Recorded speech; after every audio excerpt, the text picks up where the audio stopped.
handout because what I'm asking you to do is identify for yourself what you can eat to improve your mental health. So today's presentation, brain boosting food fuel. How did I come about this? How did I know about this? What's good for mental health? So I'll tell you the agenda that we're going through is to look at my story a little bit, God's plan for our bodies and brains, and the cognitive function and impairment. How does the mind work? How does it function at work, school, whatever? So we're looking at the pillars of the laws of health and the gut-brain connection, because your belly has something to do with your brain, which I'm sure you know already. Then the everyday choices, and this is where this presentation comes in, the everyday choices that's going to help us to improve our health. And I'm going to talk about two specific chemicals in the brain. We all know about the dopamine, the happy one, but we need to look at tyrosine as well, and that's why I have the foods there. Those two, we want to improve those, we want to get those into our bodies. So by following God's plan, we will get to a place where we can understand more about our body. So my perspective, my story, how come I'm talking about mental health? I am not a clinician, I have not been trained in it, but I have a living experience. I was one of those that was hospitalized with bipolar disorder, with mental illness, and the government declared me totally and completely disabled without a chance of recovery. So it meant clang with the doors, those double doors that you walk into, you don't get out, and the medicines and all of that. I did that for a few years. Before that, I was a teacher. I did some other things, but I was teaching at the time when I was hospitalized in the psychiatric hospital. That was in 2002. And after years of taking the medications, gaining the weight, not having my brain functions, realizing that this was what they had said I'd be doing for the rest of my life without a chance of recovery. I'll never have a life that would be considered productive. That would be nice, so I can talk to you directly. Yeah. So because our stories sound very similar. The first time I was hospitalized, I was still teaching.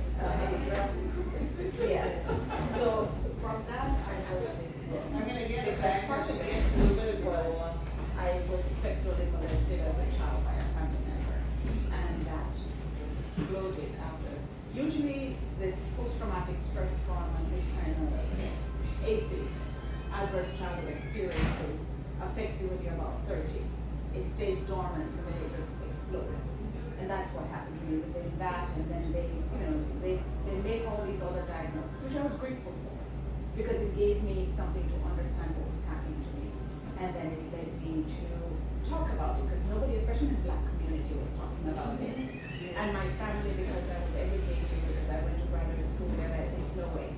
Mental illness is for people who eat out of the garbage can, people who don't have anything. So it was not understood in my community, where I lived, by my family, but no one understood, so there was no support.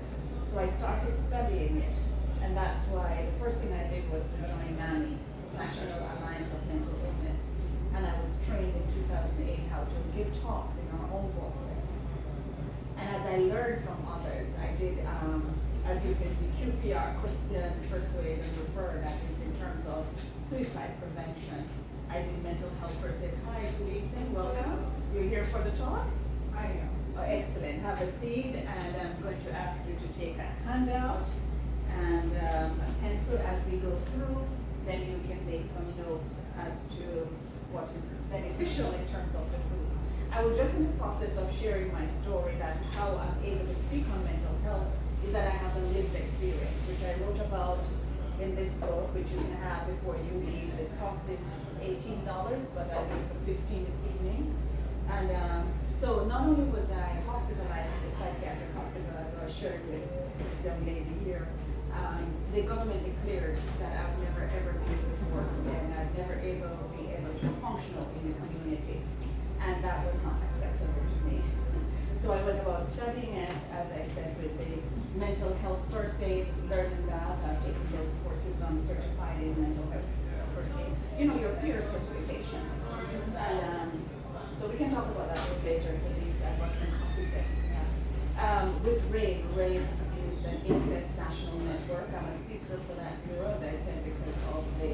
adverse childhood experiences that I had that contributed to the mental health. It was sort of something dormant. It's nothing that nobody talked about it. And the court case that I went through in Jamaica and on the front page of the newspapers, and Jamaica is small and everybody knew about it, and God helped me survive. So recently I joined the International Crisis Incident Stress Foundation.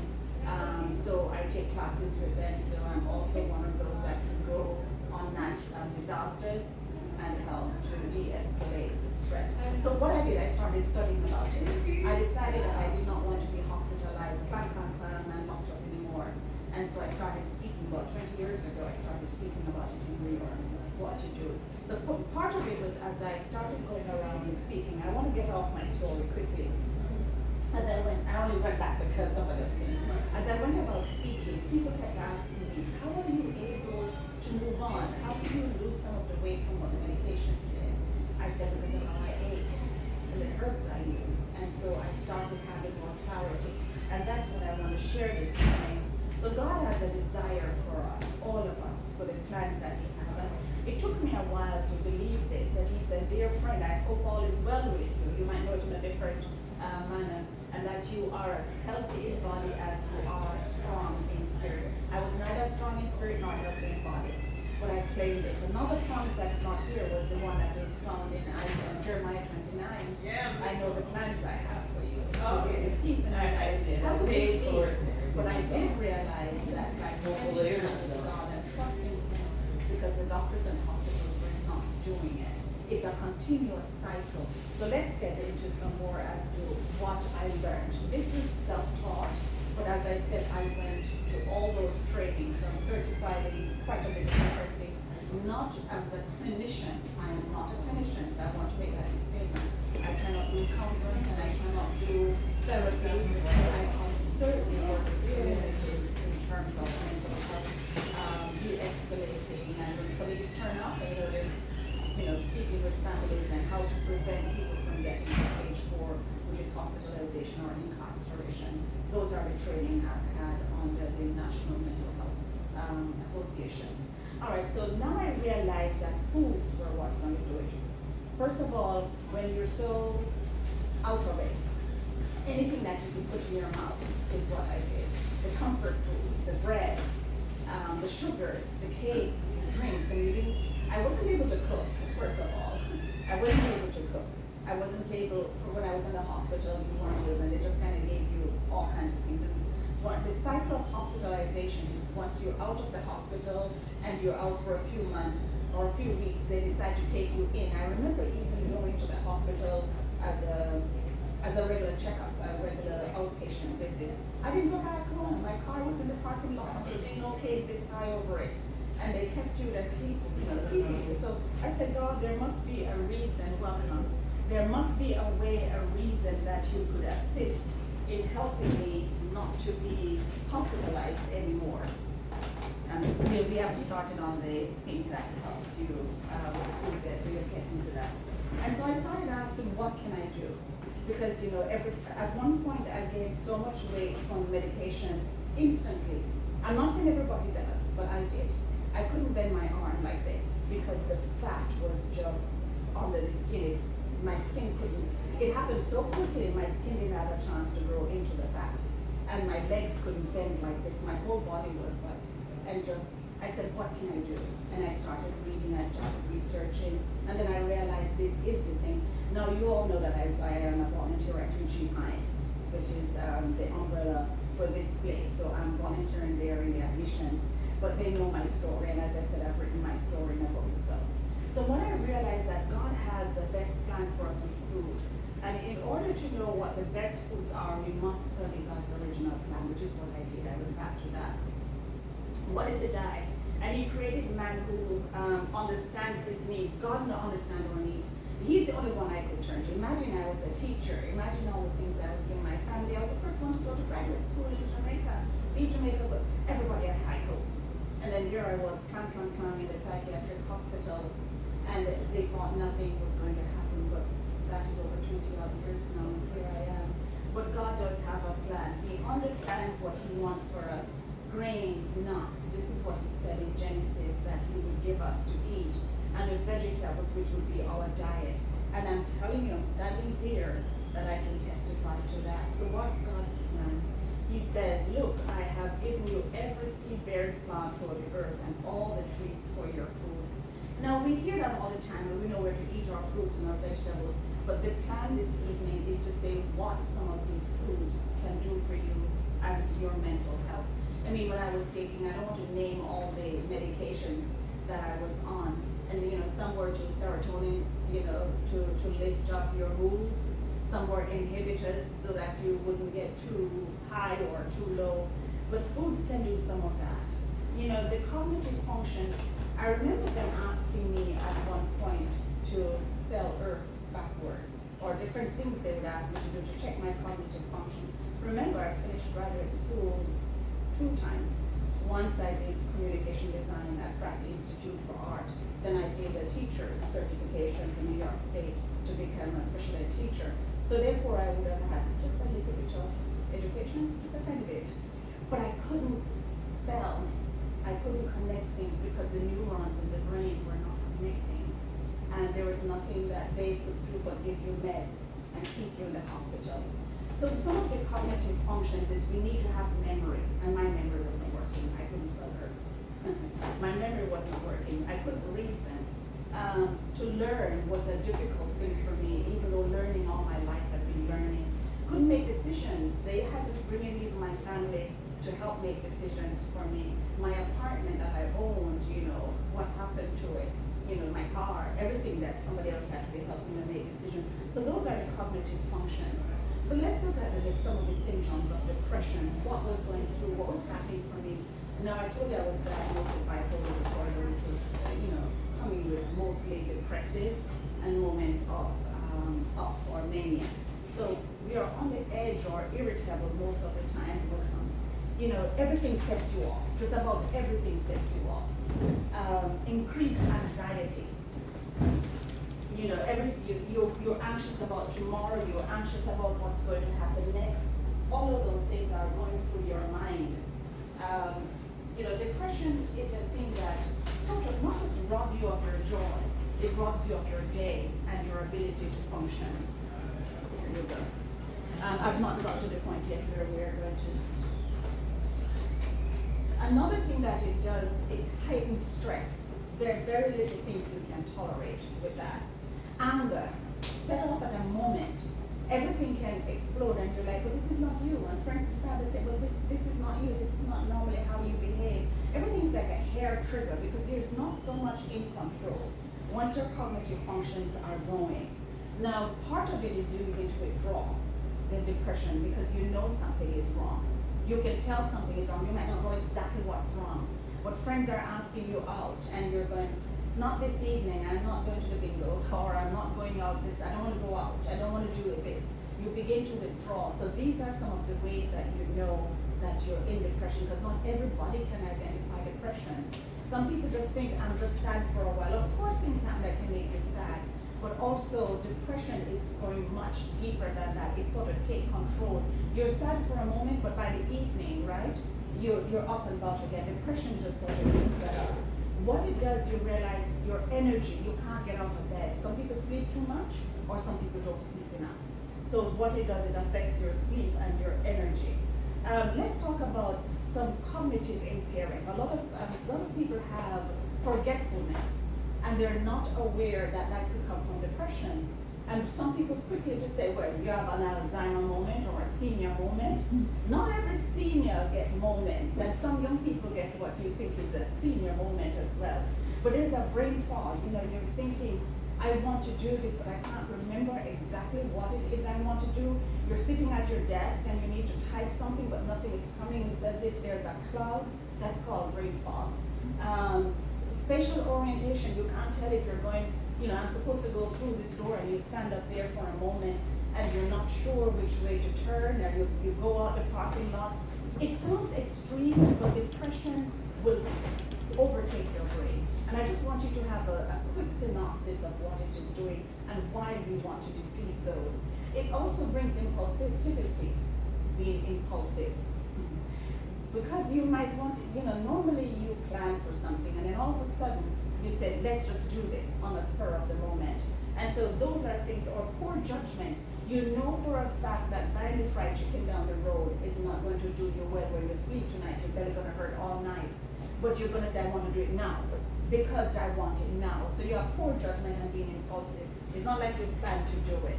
You know, what I like about this Cleveland Clinic 6 Pillars of Brain Health, I wanted to use it to support what I'm going to talk about. As Seventh-day Adventists, we believe in the 8 laws of health. But you know, everybody knows Cleveland Clinic, right? And we respect Cleveland Clinic. So they have 6 pillars of brain health. So they said lifestyle has a profound impact on your brain health. The way you live your life today, whether or not you've ever been hospitalized or you will be, doesn't matter. You want to protect your brain. The way you live your life has a profound impact on your brain. What you eat, what you drink, how much you exercise, how well you sleep, the way you socialize, and how you manage stress are critically important to your brain health. That's from Cleveland Clinic. Every single thing you do each day affects your brain. So you know that the nights you decide to stay up and watch TV all night, and the next morning you're like tired but not just drained, but you're not thinking straight, you are damaging your brain. Those are things we need to talk about. Now we have a Seventh-day Adventist, we talk about the 8 laws of health. Exercise, Cleveland Clinic has 6 of those. The rest, we're going to talk about a few of them today. Water, moderation. That is, you can do things but know how much. You know, the good things you do them sparingly. The bad things you don't do at all. Sunlight, it's important to get sunlight. Fresh air, coming from New York and being here with so many trees and pine trees, I'm so grateful for that. What we're focusing on this evening is nutrition and also trust in God. Had it not been for trust in God, I would not be where I am. So God's mental health plan for us, he says, if only you will obey me. That was not something in my purview. That's not something I really wanted to do at any point. Because I'm like, why could this have happened to me? Hi, Ronald, have a seat. Oh, great. And 5 minutes. how could this have happened to me? What is this? What's going on? And I just asked God. I had to go to him. I was already a Christian. But imagine that your life seems to be over. I'm no longer a teacher. They told me I'm completely disabled. I will never ever recover. I will never be anything else. All I have to do is be on medication and that sort of thing. So I went back to God, and he says, trust me, obey me, eat the way I want you to, and see what happens. Have faith in Jesus, in the faith of Jesus. I want to begin here, because that's where I had to begin. As I was sharing with, I won't say your name, as I was sharing Tammy, I didn't want to say it. I was sharing with Tammy that I wrote this book, my testimony, on how it was, what it felt like to live with mental illness, what it felt like to live as a survivor of incest, sexual abuse. Somebody who was disgraced in the Jamaican newspapers, on TV, in the newspaper, and everybody knew. But it's my story of how God brought me back to peace, the sun and the silence. So the faith of Jesus is a faith so deep, so trusting, so committed, that all the demons in hell and the trials on earth cannot shake it. Do you think I was shaken when my whole story was in the newspapers and everybody knew? Do you think I was shaken? What do you think my faith was? Not much. But gradually I had to believe in him. And it says it's a faith that trusts when it cannot see. Did I know that I would ever come to America and go to graduate school? No. It's a faith that believes that when it cannot reason why, and a faith that hopes when it cannot understand. Even when I was fired from my job. You know why I was fired? I couldn't fill out the forms to tell them where I was, that I was hospitalized. And they said you worked on the 50 days and you disappeared. It's 180 in New York City school system days. And there's no way you can get over that. We even went to arbitration like court. They said, no, you can't fix that. Where was the hope? What would happen to my life? So I started eating the way I should, instead of eating the cakes to soothe me and gaining more of that weight. So I learned that the good bacteria in your gut is associated with the brain. The way you function, your brain can only function by the nutrition that you put in it, period. This thing, do you know how quickly food disappears down it? And you just don't know, except it start to expand, or you get sick and your wrist hurt, or your ankle hurt, your back hurt. Food It goes in there, but we never see it again, right? Because we don't look behind when it comes out. And a great deal can go in. So I want to talk about a happy tummy means a happy brain. This is it, the everyday choices. Your diet, your nutrition plays a significant role in shaping your mental health. And I'm testimony to it. Why do I keep telling you my story? Because it is real. It is real. Put physical activity in, the way you sleep. Even if you feel like you don't want to, turn on all the lights, take the phones out, take the TV out, get your sleep. It is important because that's when the brain begins to knit itself back together. Now, the way you manage stress, we're not going to talk about stress management tonight. The way you manage stress, learn how to handle stress. Social connections are important. Do not isolate yourself. Once you start to feel depressed, mental illness sets in. You're ashamed of family members. If it's not you, you don't want to visit them and they don't visit, make sure there's social connection. Make sure there's mental stimulation. Read your Bible. Read something new. Read a book. Do something that stimulates your brain and have routine and structure. Those are your everyday choices. The first thing I want to talk about is tyrosine.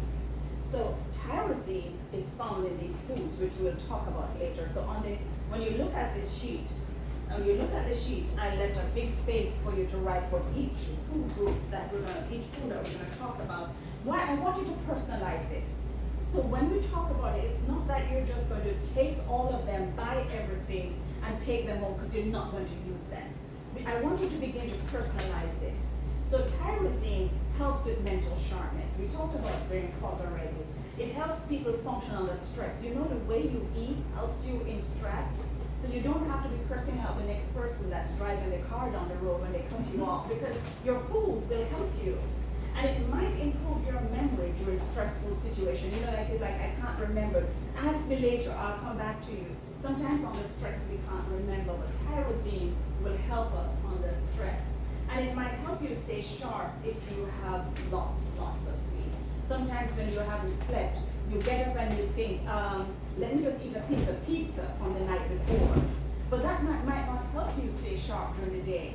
So what we're talking about are those things that will help you with mental sharpness. Those things that will help you day to day, as I did, so that I can now volunteer at UG Pines. And UG Pines know that I wrote this book, and they know that I was hospitalized, many times. But still I'm there, and they trust me to be in the admissions department. So it can work. It works, it does work. So it has an antidepressant effect. Some people take, there are many different antidepressants around, and people are taking them to improve their moods. Now, the first thing on the list is sesame seeds. I know you have that on your sheet. So sesame seeds, I have the black ones at home. I like to sprinkle them on my salad as well. What I'm going to ask you to do, I'm not here to tell you to buy out Country Life store. I want you to begin to think. Just think, and you can put this paper on your fridge so you can remember it. What are some things I can eat to help me with ward off mental illness? Because it's not just depression, you don't want to be hospitalized. Next week we're going to talk about the stages before stage 4, before being hospitalized and before incarceration. Too many of our people end up in the prisons. Today we're going lighter. We're talking about some preventive in terms of foods. Next week we'll talk how to prevent yourself getting hospitalized. But this is part of it. Now, even if you have some sesame seeds, you can sprinkle them on your salads. Tell me some other way. Some of you here use sesame seeds. How do you use it? Anyone? Smoothie. Smoothie. Smoothie, you put it in your smoothie, yes? I like sprinkling on my food. Yes, and it tastes good, right? How else? Anybody else? What about yogurt? Can you put it in yogurt? Yes, you could put it there, but it has a stronger taste. Like it's the one that they use to make tahini that they use for hummus. Like they put it in the chickpeas for hummus. So you mostly want to use it on savory things. But they do put sesame, crackle things. We're staying away from sugars. But you can use the sesame in several ways. You can research it. If you're not yet using it, you figure out how to use it.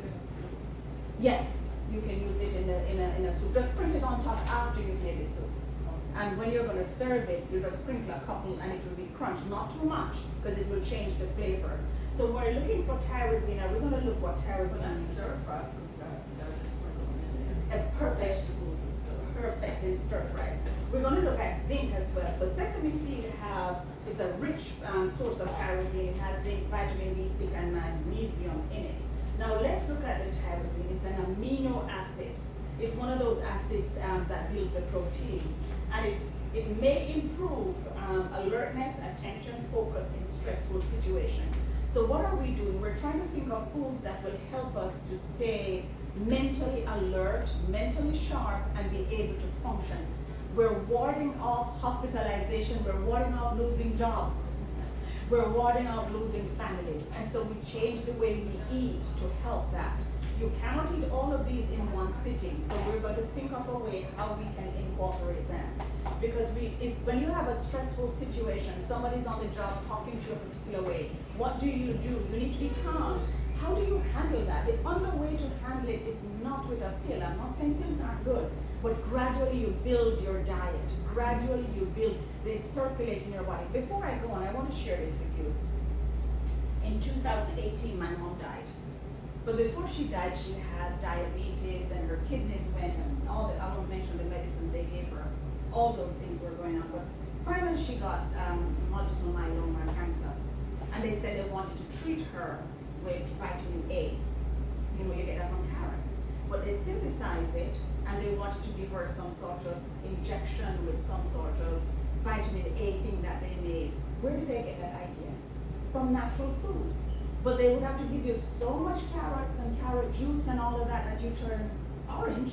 So they make it. So therefore, even when you look at PubMed, it's the same foods and vegetables that they use, that they create the medicines from. Why not get it from the original source? And that's what I'm here to encourage you to do. So the sesame seed has zinc. We talk about that. So zinc is an essential nutrient with many health benefits, including helping to reduce symptoms of anxiety and depression for some people.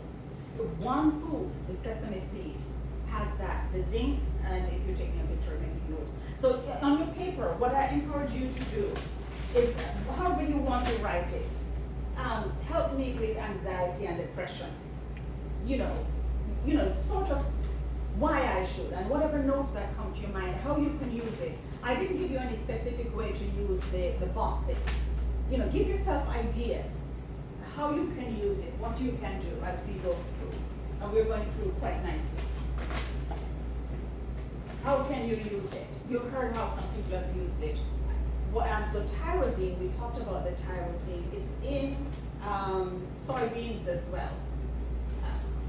Soybean is a complete protein. I didn't pick up any soybeans. But we know that in there you can get tofu that has the soy in it. They do have soybeans. I didn't pick that up.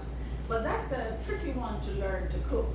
So you have to research. Have you cooked soybeans on your own? No, not okay. tofu though. But you eat the tofu, you Yes. eat the tempeh, you can eat different foods with soybeans in it. So it's a complete protein. Recently I lacked protein. Recently. Because I was busy and forgot that I gave these talks over 20 years. And I did not keep that paper on my fridge. So I was eating the salads and I was eating the fruits, but I was leaving off the protein. I wasn't boiling my beans and peas and getting the protein, and I was eating my salads. I mean, with the soy, I just like to chop up the tofu and put it on it. I don't have to cook it, just eat it raw, or could I put it in smoothies? But I was running and I forgot, so I felt like a hypocrite before coming here. But one of the doctors said that's even more reason why you talk about it. And so my body lacked protein and it started to deteriorate. And when they did the blood test and when they did the urine test and checked the kidney, they realized my protein was lacking, so I have to be refeeding and introducing. Is that reason to tell you why it's important to eat these things? And you can get it straight from the soil. I don't eat meats. I don't eat fish. And I'm standing before you healthy. We forget. And God allowed me to give this talk to remind you. And I'm praying that you remember to do these things. So it has all the amino acids that you need. And so it contains tyrosine. And we're going to talk about phenylalanine. just before we close. So in nuts as well, I brought only the almonds here. Nuts are a great source of protein. A handful of them is enough. Whatever your hand can hold is enough for you. Now, it's such a temptation to eat a cup of it or to just go wild with nuts, but it's not that. You know, and it can get your arteries all clogged up. Remember we said moderation, everything in moderation? Do it in moderation. So plant-based diet, still get plenty of protein and tyrosine.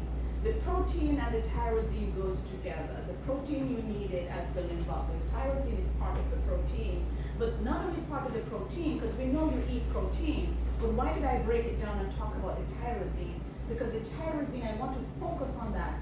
That's the thing that helps ward off the depression. You see, when you start to have the anxiety and the depression, everything else goes. You don't want to do anything in life. Your life deteriorates, your relationships, your marriages, your job. And so I want to focus on just those things this evening. So nuts are high in nutrients, including protein and healthy omega-3 fats.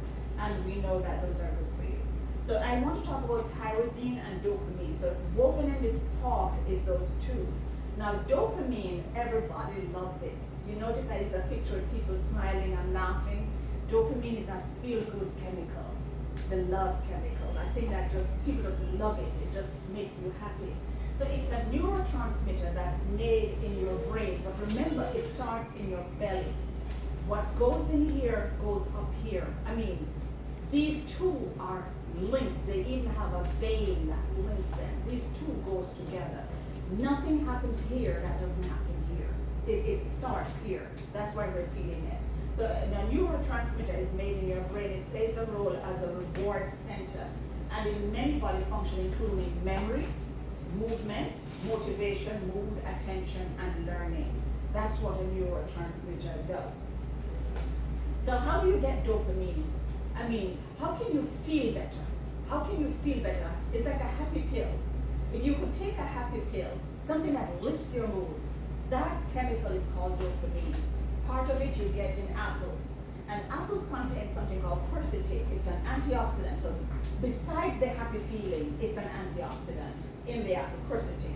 And it's studied to preserve dopamine and neurons in the brain. So you know the foods have different functions. And remember I said to you that I'm going to talk about only the benefits for the mind. I can't go into the antioxidants. Everybody know that antioxidants help to clean out your body, right? But it preserves the dopamine neurons. So you need to eat an apple. I remember growing up, they said an apple a day keeps it. But for you, an apple a day is going to do what? Increase dopamine. And what we call the dopamine is the happy feeling, right? You want to be happy. So I grabbed not an apple because we don't have the apples here, but I grabbed some dried apple rings. Now it's concentrated when it's dried and it's a little bit sweeter. Can you use that as well? How are some of the ways you can use your apples in your meals? How can you introduce apples in your meals? I mean, you already use them, so how do you use them? Smoothies, salads, juice them, but be careful that too much of the juice, you have to do only about 4 ounces, not 8, because it's concentrated and it's very sweet. So it's better, you can still juice it and have it as a treat, but we want the crunch and the fiber in it as well. So smoothies and how else? A snack.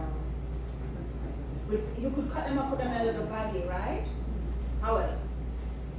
Do you have any ideas as a gentleman how you want to use your apple? Or just crunch, crunch? Just crunch, crunch, crunch, right? So remember, we're saying you're not going to pile all of this in your diet just one day. You're going to be conscious. That's why I made this sheet the way I did, that you could just put it on your fridge and say, maybe I ate this one today. Try to get through them in a week or in 2 weeks, because you can't fit them all in. Your stomach can only take so much.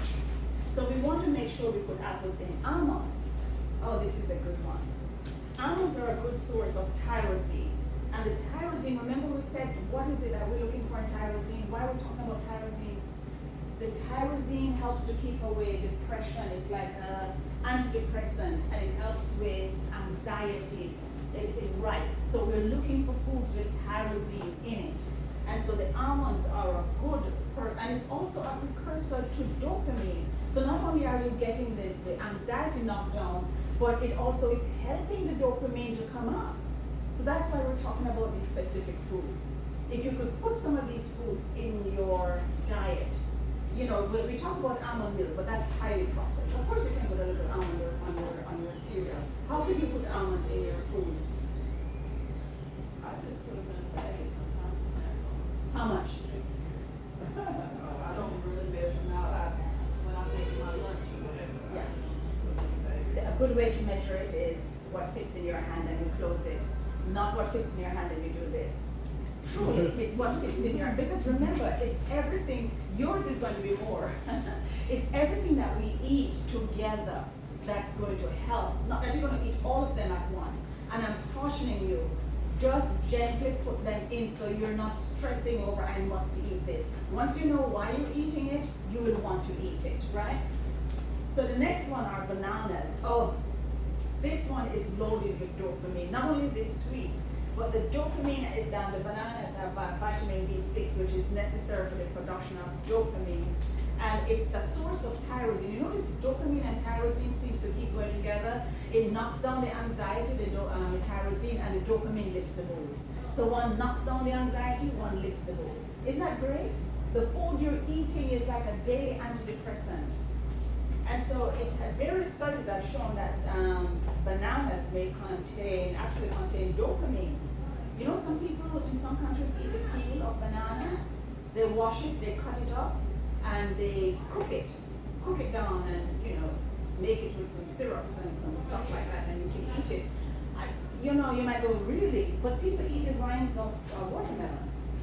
You know, a lot of nutrients are found in seeds and skins of things that we normally throw away.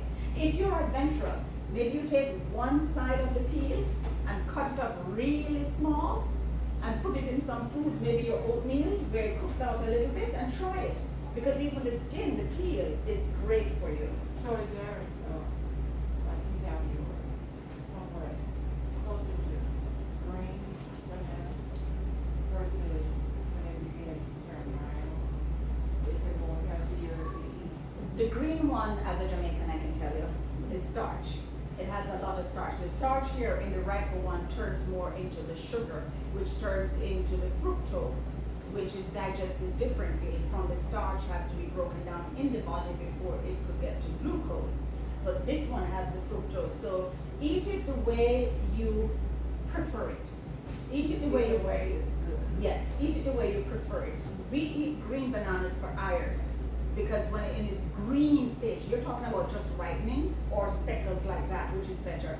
The idea is to eat it the way you enjoy it. If you like it a little firmer and not yet speckled, when I get the speckled ones, I cut them up and put them in a bag and put them in the freezer. And then I take that, because it's so sweet, the sugar is concentrated, and put that in a smoothie to make the sweetness. So before it gets that speckled, I like it firm, not so speckled as this, and then I eat it that way. I like the crunch of it. But if it's too crunchy, it has a stain to it, and I don't quite enjoy it. Eat the foods the way you enjoy them, because you'll get the benefit. And so if you could put bananas in. Now this one is a tricky one, beets. So beets contain a nutrient called betaine. It assists in the production of dopamine. I am sharing with you a wonderful way to eat beets and beets greens. If you were to just wrap a beet, wash it, scrub it with a little brush, and put it in a pan in the oven and bake it, it tastes like a cross between corn, baked corn, you know, when you roast the corn, and it's delicious. And you could just eat it as a side dish. Have you ever tried it? Oh, well, then you gotta try it. You gotta try it and come back, or come up and tell me. You've got to try it. Are you seasoning it with anything?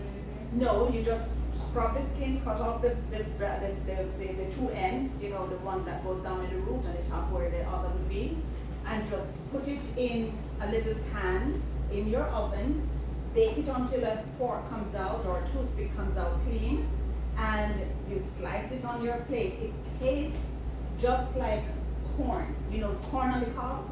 It has a taste like that, but it has a sweeter, musky, earthy taste to it. Try one. Because it assists in the production of dopamine. Remember, we're eating for taste, but we're eating so that we can stay mentally healthy. Did you say, to also put the greens with it? Oh no, you don't have to put the greens with it, but when you go to the store, you can see beet greens, mustard greens. I'll get you in a sec. What you can do is make sure you wash them, just like you wash celery, wash the leaves. And if you want to keep it whole or chop it in maybe 3-inch, 4-inch pieces, you saute it in a pan, and then you can add your sesame seeds to it. And don't make it overcooked, make it crunchy. And it's different from your spinach and from your collard greens, but you can eat those and get the nutrients from them. So don't pass by the stems, the green part. So if you buy it already with the leaves, you wash those and keep them. You eat those first because they will go wilty fast. And then you put the beets in a pan, bake it, and then it's not runny, it's not wet, it's not red in your hand, and slice it on your plate and enjoy. Oh, delicious. Yes. With carrots too. Oh, it is fantastic, a combination. We add organic food or something. You know what? We add onions. Yes, yes, yes. Any way you can incorporate it in your meal. So you're taking notes of how others use it. The idea is this: you want to try to incorporate more foods that are going to help you mentally. I'm standing before you as a testament. You can go to the doctors in New York and ask what they said. You can read the paper what they said. That I would never, ever, ever be able again to do anything. And was it the pills? No. It was the food, because I realized what it does. Pumpkin seeds. We have some pumpkin seeds here. Now, how do I use the pumpkin seeds? People can eat them. You notice they eat them like they eat sunflower seeds. But I also use them, I put it in the blender with a little bit of water, a little bit of salt, and I blend them, and I make a salad dressing. So I get, and it's white and creamy. It looks green here, but by the time you finish blending it with the water, and I use a little bit of, that's the brain fog that's coming up. I use a little bit of the Bragg's amino acid to give it this, instead of a lot of salt, to give it that round flavor. And Bragg's amino acid is somewhat like a soy sauce. And I also put some lecithin. They have lecithin here. I put a little bit of lecithin, which is like an emulsifier. You know how you use oil? Have you ever made oil and vinegar dressing and you kind of whip them up together with some little lemon juice? When you use lecithin, it works in the same way, less oil. So you didn't make a recipe book yet? Not yet. So you said for the dry dressing, you use blend that with salt, rags, lecithin, and what else? And some powdered onion and powdered garlic. And just season it to taste. And you keep it about a week or so, and you put it on. So that's another way to get in the pumpkin seeds. That's another way to get in the pumpkin seeds. Now, what we're going to talk about now is what kills dopamine. Truly. I would never think, when I first came to America, I discovered something called ding dongs. Have you heard of those things? And I discovered Snickers. And, oh good grief. I went wild. But once I'm locked up,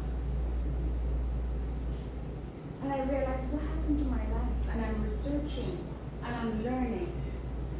They don't benefit me. You will never get me buying them again. It kills dopamine. The sugar makes you feel good for just a moment, but it kills dopamine, and you crash, and you get depressed. It's not worth it. You might have to discover it for yourself. You're like, I'm not going to stop eating those things. The French fries, the dopamine, the fats, the sugar, that's what people use. You know, the fast food, what makes it work? A lot of fat and a lot of sugar, a lot of salt. The fats and the sugars kills dopamine. Do you want to protect the dopamine? Do you want to protect the things that makes you feel happy? Keep those out. I want to share with you that appetite is no guide for your health.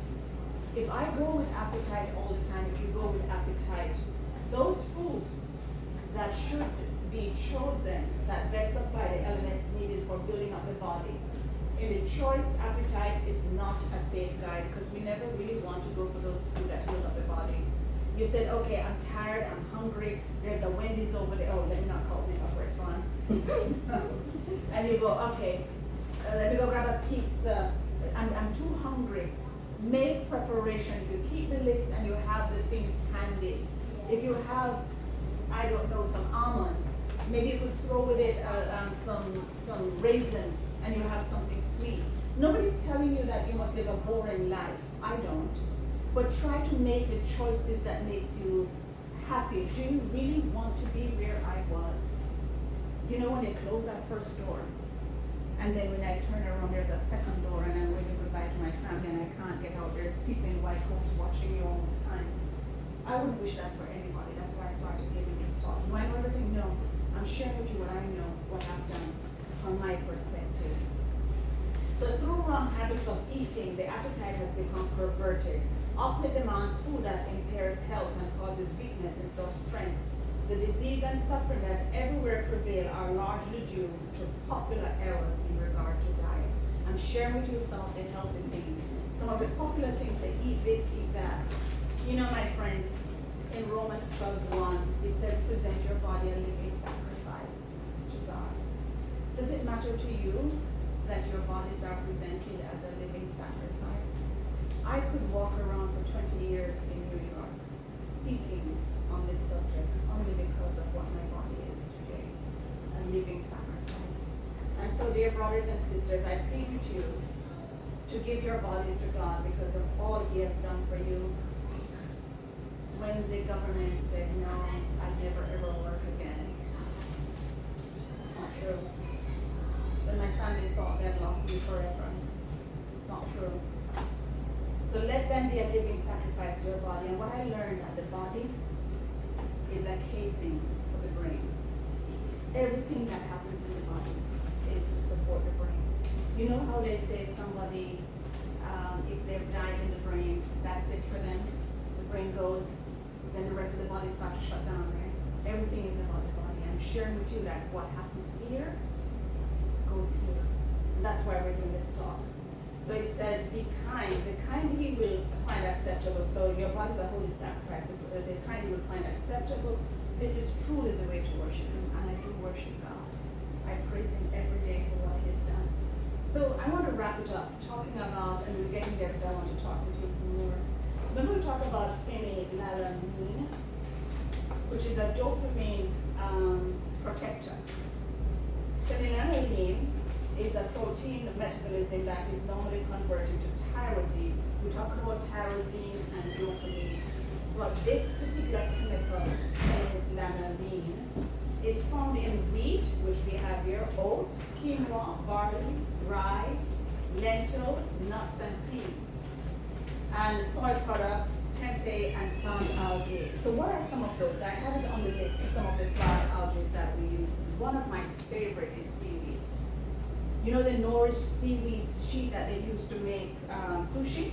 I buy those sheets and then I cut them in little strips and drop them in soup in broth. And I get seaweed tasting soup because I know it's good for me. How could you use it? I get the sheets, but I get them from the Asian store, and I wonder if they're equivalent to what you're saying you buy. Yes. Because I noticed on the back of the packaging, they've added, of course, salt and some kind of oil or something to it. Are So- those the baked ones? Because they have seaweed snacks as well. Right, they have individual, because I put them Yes. in my lunch. And Yes. so, but then when I start looking at the ingredients, I'm like, It has that some would be the salt, same. and I mean you can use that in moderation and treat yourself. It's better than eating chips. Right. But you can treat yourself in moderation with the seaweed snacks. It tastes good and it's a good source of vitamin B12, which you need in your body, and it's also a good source of iron, which you need. So you can eat it in moderation because of the salt and the sunflower oil or different oil they use. You can, but the other one, the one without that's not baked and doesn't have the oils and the salt on it, is a regular sheet that you can use. You see them doing it for sushi. But you can buy it in the supermarket and then just cut it up. You can mix it with your rice You could eat like you're eating, you take a spoonful of rice and put on it, and you know how the Koreans and the Chinese make those wraps? You could put some food on the seaweed, they could cut it in little squares, and then you could eat that, and you get some of, some of these phenylalanine. So what is the phenylalanine? We talked about tyrosine, we talked about dopamine. The phenylalanine is the one that helps to make the dopamine. So you want to eat your oatmeal. How do you, remember we talked about stress, having stress throughout the day rather than eating a slice of pizza in the night? You make some oatmeal. Perhaps you could put some oatmeal in water in a pot on the stove overnight. And then in the morning, you just turn on the stove for 5-10 minutes, and you have oatmeal cooked already because it would have soaked up. The choices I'm suggesting you make, I know that the lifestyle we live, might not lend itself completely to that. But the choices, the everyday choices you make will keep you out of the hospital. Did I tell you that I've been hospital free for over 15 years? Hospital free for over 15 years. And when I first started, my psychiatrist, my therapist, they all knew, they helped me make a plan how to go and do these talks. Communities opened their doors to me. I partnered with Columbia University to bring in some other people to talk about these things. So I talk from what I know. There are clinicians that talk about what they know. And I only speak from what I know. So try to incorporate some of these things. Follow God's plan, because He loves you and He wants the best for you. Ecclesiastes 9:7 says, go ahead and eat. I do enjoy what I eat. Go ahead and eat. Eat your food with joy and drink your, not wine, but grape juice unfermented, with a happy heart, for God approves of this. He wants us to eat. He knows that the food you eat is what will take care of your mind, your body. And Jesus said, I am the bread of life, John 6:35. I love this. Whoever comes to me will never be hungry again, and whoever believes in me will never be thirsty. I'm standing testimony to you today that the bread of life has helped. Some of those messages that I just read to you was from that book, The Ministry of Healing. I think you can get it here. But this is the QR code to my website. It's called Kinemon. And I haven't worked on it in about 9 months because I came to UG Pines. But you should be able to get kinemon.com from that QR code. And you can read some of my blogs before I post more. You can read my blogs, you can see some of the things on food, and you can see my own journey on my About Me. You can see some of my journey, you can see some of the things I've done. I did not share them here to testify what God has done with me, but He took me on quite a ride. He took me on quite a ride. And so to testify that the foods have helped me on, I pray that was beneficial for you. As I said, I wrote this book in 2009 to tell about what happened to me as a child in Jamaica, and which affected my life to this day. And so if you'd like to get a copy, rather than what it sells on Amazon, if you look it up on Amazon, it's doing amazing things, not just on Amazon, but around the world. So the actual cost of it is at $18. You can get it for $15 this evening if you'd like to support. I do work at UG Pines. I am a volunteer there. I am in the admission, so if you call to come to UG Pines Lifestyle Center, more than likely for now, and of course you're here. Thank you for being here. I'll take some questions, and we have about 5 minutes or more. I'm not sure how long they take. Any questions and any comments on anything we talked about? Why did you list almonds separate from the other nuts? Is it not considered a nut? It is a nut, but because you notice the others are supplemental down there, I didn't give a space for them down there. It was just to tell you that there are more foods besides the ones that, because I didn't go into the oats, I just said they had the phenylalanine that would help to build the dopamine and tyrosine. So eating those as well, I didn't want to leave it too short a list. So those are building blocks to the others, but the others I went into details a bit.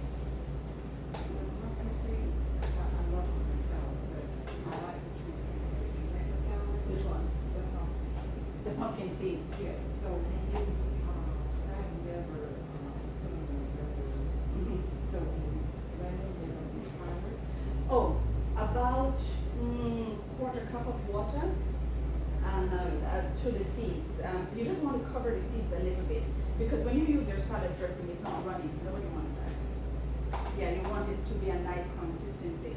So you start with a little bit of water, and as it pops, and the blender might not want to turn and it's too thick, nor are you going to plop it on your salad.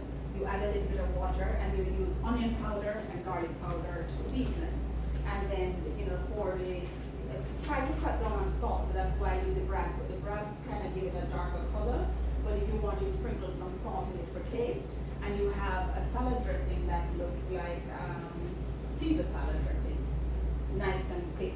But you add, and so the thing that keeps it, to preserve it for the week in the fridge, is the lecithin, and the lecithin acts as an emulsifier. Do you know what I'm talking about when I say the lecithin? You could Lecithin, lecithin. I think they sell it over there. I didn't have a picture of it, but that's what we use as an emulsifier rather than oils, because you want to cut down on the fats. You want to stay away from it. Not that it's bad, but if you put fats, oils, and everything, then it defeats the purpose. Your arteries become clogged and your body's not as functional. Not that we say stay away from oils completely, but use it infrequently. And so that's why we make dressings from the pumpkin seed, Would sunflower I be seed. good to use a cup of, you start with a cup? You will get so much dressing that you might not finish it. Okay, so, Start with a quarter cup and then see how you like it and how you season it to taste. And then you say, okay, next time I'll drop some of this in there, or maybe some of my Cajun seasoning, I'll put it there, or whatever. But start with a little bit, just enough water over the amount of seeds. So even if you have one of those little smoothie bullet things, you can use it in there. So you're not putting water to make like milk. You're putting just enough to make it into a runny dressing that you could put on your dressing, and see how you like it. You season it to taste. Start with a little bit of water and you say, okay, the blender isn't turning, so let's put a little bit more. Just enough that when you put it, because if you were to pour a lot of liquid on the salad, it's gonna swim. You want it just enough to coat it like a Caesar dressing or something like that. And you could even put a tomato when you start to experiment, and it gets red, like a Thousand Island. Whatever, you figure it out. I like it. Yeah, you see what I'm I saying? just never You heard build of on it, yeah, and you can mix it with sunflower seeds as well. You could put some sunflower seed and some pumpkin seed, but it's good to get the pumpkin seeds in. Any other questions? Before you got to the point where you like just completely changed your diet, did you use herbs to like heal Yes. some of your diet? Yes. As a matter of fact, I started a business of blending teas, herbal teas, and they can help you over here with some of the herbs. I didn't go into the herbs and stuff, but I did create a business. You might see part of it, Kuniman Botanicals, where before I came here, I was doing herbal teas. Yes, I did, and we can talk about that probably next week, some of the herbs. I could probably put some in if you come back. Like, for instance, jasmine and lavender. I mix them to help me sleep because they will give you sleeping pills when you can't sleep. So I learned how to use herbs to sleep, and I use a lot of teas. I did have a business selling teas in bags, and I was about to be helped to make them to go into Target, but the Lord had other plans for me. He sent me here. How did you come to, I guess, the revelation of between when you was in high school and you was, how did you come about just decided to change your diet and eat to get well? It was the same cycle from 2002, 2003, 4, 5, in and out. Pills, gaining a lot of weight, sad, and it just seemed to go nowhere, just more suicidal, and talking, which is good to some. And I just prayed and I asked the Lord, and I was already a Christian, and I asked the Lord, what can I do? And then I started researching foods. The only thing I wasn't doing was not eating properly. I was eating everything to soothe myself, and it felt good for the moment, the ding-dongs and the things. And then I realized if I started eating healthily, that would work. And that's Focusing on the scriptures at that time? and I was in the scriptures, and I was also doing research online. As I just did to present to you, I was doing research, so I taught myself. And as I was sharing, I started attending lectures or learning. Let's see, where was that? Look, this particular, as I was going about learning, as I said, I started off with NAMI in our own voice, talking to police, lawyers, wherever they would send us to speak. And I kept hearing the same old stories. And and I realized something needed to change. And I knew that the Seventh-day Adventists had a health message, but I didn't buy into it until I said, one day, let me see what it means and what it will do for me. And then I started studying it. Most people in my church didn't do it, they didn't follow it. I did. And then from there, they joined me going out in the community and I shared that message.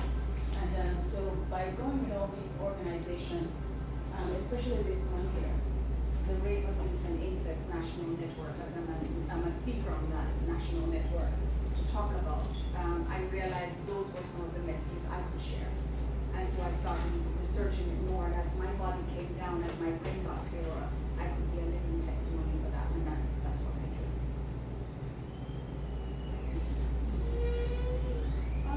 If your digestive, one's digestive system is not completely intact, will the diet, you think, be as effective? No. It helps regenerate, your body makes new cells every 3 months.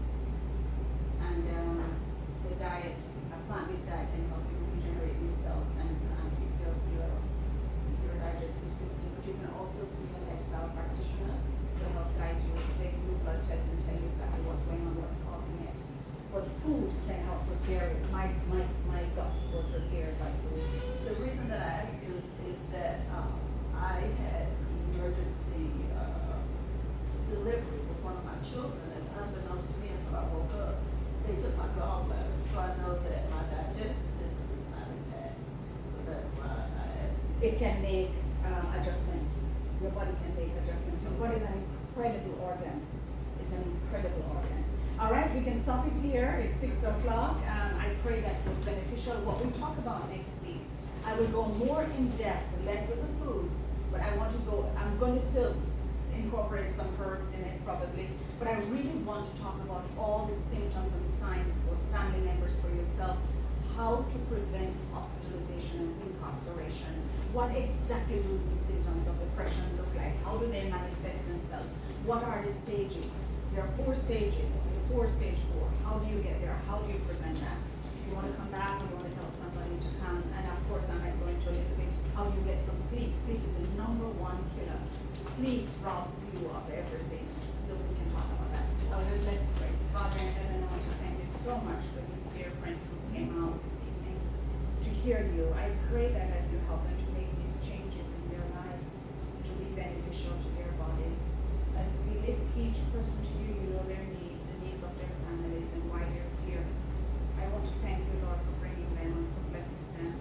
Guide them in the choice of food and nutrition as they put it in your body. And you can take whatever is missing in our bodies and you can make a pathway of health, because that's who you are. You are God. And we thank you in advance in Jesus' name. Amen. Jasmine, I'll talk about it. Yes, we have it here.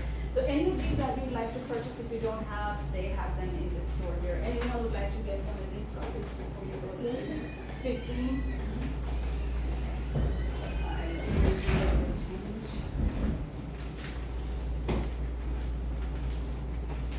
Thank you for the support, and I'm telling you, I had no idea. Somebody recently asked me, what is your story? And I went online to share them and to show them, and I was so surprised to see what that book is doing online. Thank you. Thank you so much for your support. Can I ask you a question? How do you feel about passion flower? I don't know much about passion flower. I have to research it until we come back and see. Okay, thank you. Okay.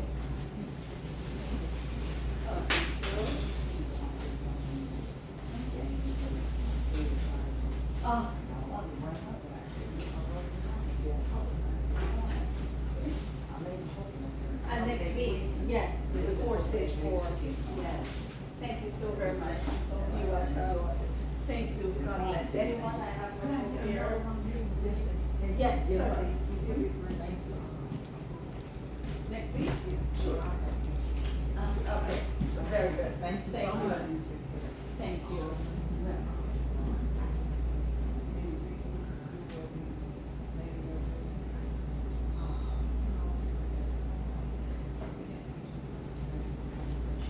Your family members, how to help them and how to identify some of the stages that are getting very dangerous.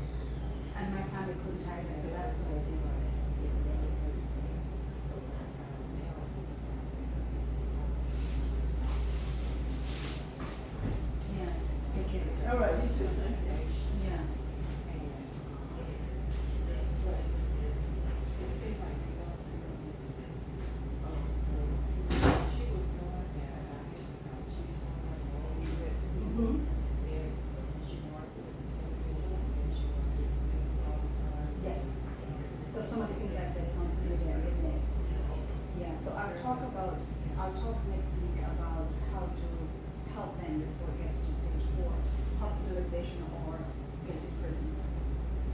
What we can do to help. There's nobody there to It's help been me. like about 4 Years. or 5 years that she's born. She's trying to find this basically. Yeah. And it's what I saw is a period of about 5 years. Okay, so what she doing, she working? She don't work like a regular job, she works these jobs. Hospital, Okay. but she was able to do.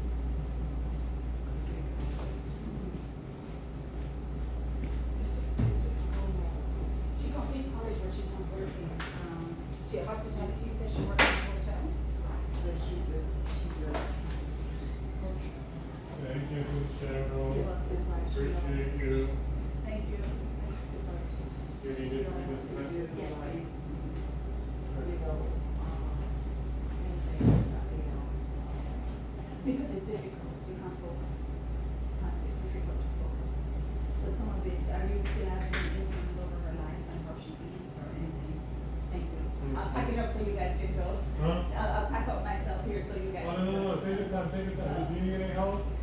Just to put these things back. where Yeah, I we got want them. this. We got, don't worry about this or this. Oh, yes, Yeah. so you said, sorry about that, so you say Yeah. that she just doesn't want to, she can't. I'm trying to. Let me get my, Focus on that, but she, because